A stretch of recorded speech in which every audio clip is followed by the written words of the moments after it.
In today's video, we're going over 6 Roth IRA mistakes. The assumption here is that you want to do Roth IRA. You see the benefit of doing Roth IRA. And what are the 6 mistakes that you could be doing wrong? Let's go over it so you don't have to keep making them. Coming up next.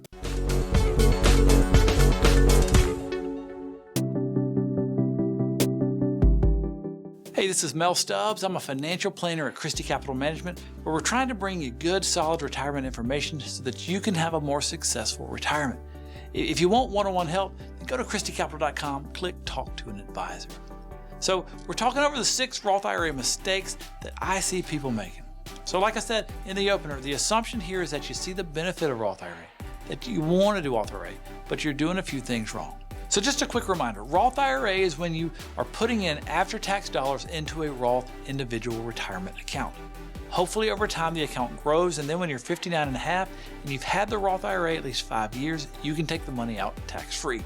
So the first mistake I see is not contributing at all to a Roth IRA. Remember, the assumption here is that you see the benefit of a Roth IRA and you want to do it. If you're not contributing to a Roth IRA, that would be the first mistake. The second mistake is not knowing your contribution limit. So if you can max it out, you can contribute $6,500 if you're age 50 and under. You can do $7,500 if you're above age 50. As a side note, contribution limits in Roth 401k or Roth TSP, if you're under 50, you can do up to $22,500. And if you're over 50, you can do $30,000 a year. So if you really want to max out Roth IRA and you meet the requirements to do so, you can max out Roth TSP and Roth IRA together. But for this discussion, we're just talking about Roth IRA. So if you want to max it out, contribute $6,500 or $7,500 depending on your age. I talk to people that have the intent to max it out, but they don't understand what the max is, and they're doing a monthly contribution and it's just not maxing it out. The third thing is withdrawal mistakes. You don't want to mess up withdrawal mistakes. So as I mentioned earlier, the 2 big rules with Roth IRA is that you can't touch the growth tax-free until you've hit 59 and a half and over, and you've had the Roth IRA for 5 years. So when we say touch the growth, that means, let's say you put $7,500 in, it grows to $10,000.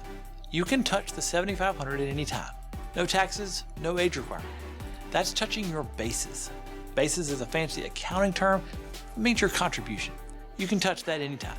You just can't touch the growth until you're 59 and a half and you've had the IRA for 5 years. So if you don't have a Roth IRA but you want one, or you think that you may want one, you may want to go ahead and open one up. So one of the questions we get a lot when we're helping people where they want to move TSP to an IRA and then do a Roth conversion. So let's say they move $50,000 over to a Roth IRA. They haven't had the Roth IRA for 5 years, but they need to take some money out.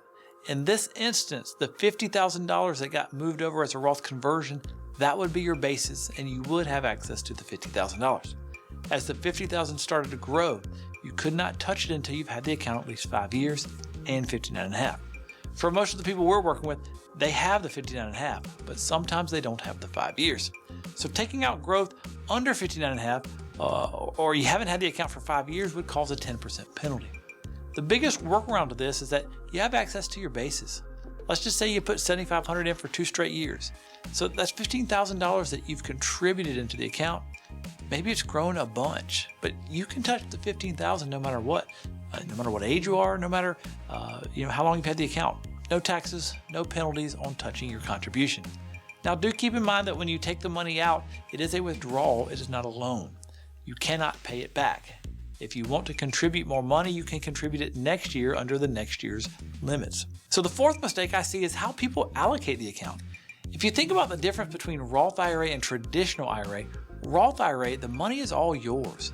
The IRS has been divested from this money, and if it grows a whole bunch, all of the growth is yours. Whereas in a traditional IRA, the money is a partnership between you and the IRS. If it grows a whole bunch, then your side goes up, but also the IRS portion goes up. So for this reason, a lot of people may want to have their Roth IRA be a little more aggressively invested.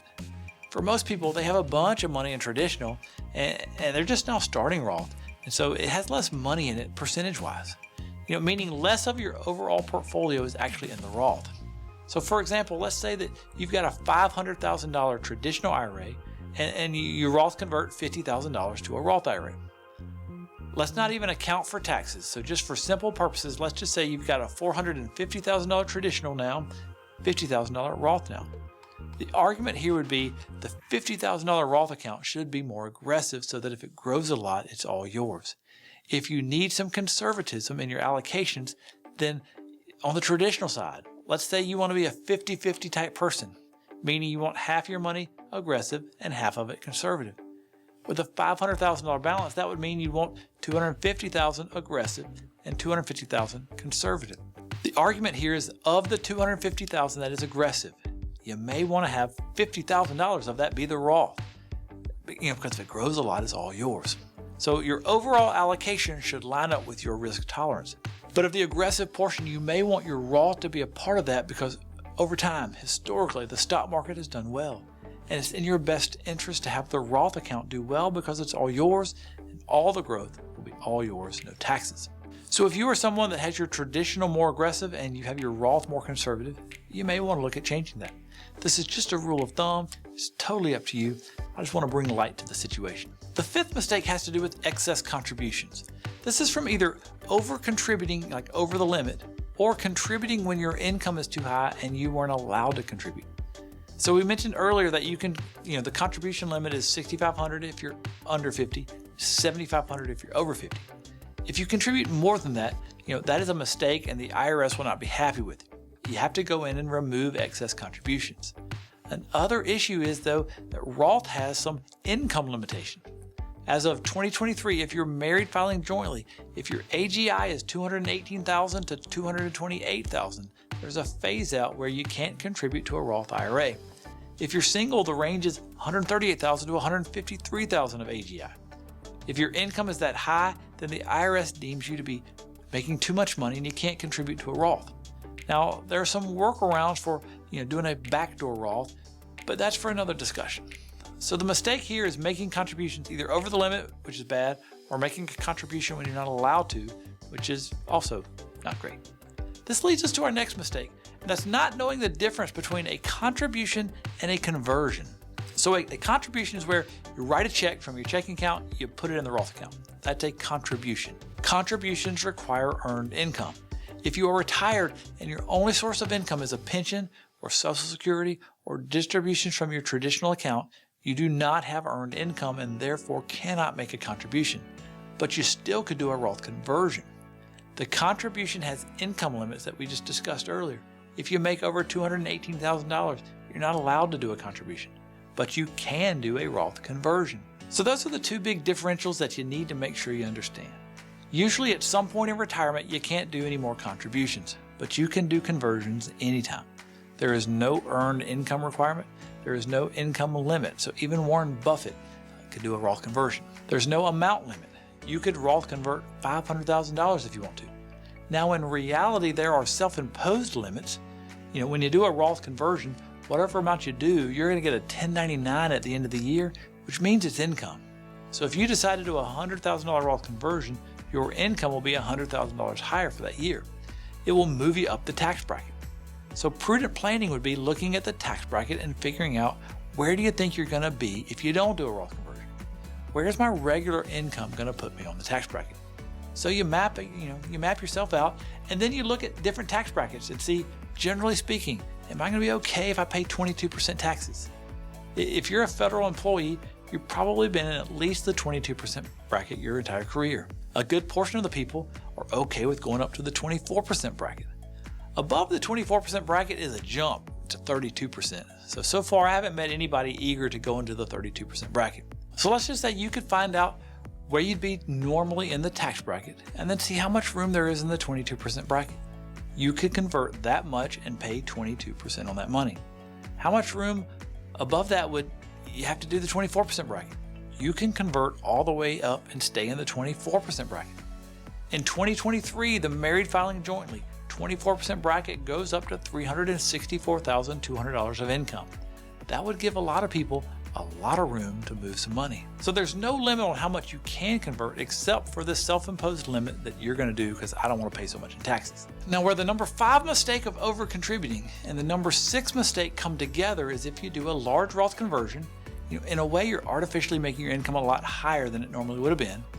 If that income goes over the $218,000 number, then you phase out and you can no longer do a Roth contribution of $6,500 or $7,500. So you want to make sure that you know what you're doing. Most of the time, you can Roth convert far more money than you can contribute. So if you can do a $100,000 Roth conversion, but doing that means that you no longer can contribute $7,500 to Roth, if your goal is to get more money to Roth, then that scenario works. Roth convert the $100,000.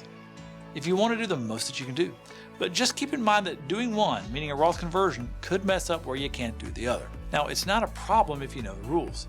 If you don't know the rules, you can over-contribute, and then you'll have to go back and file an amended tax return.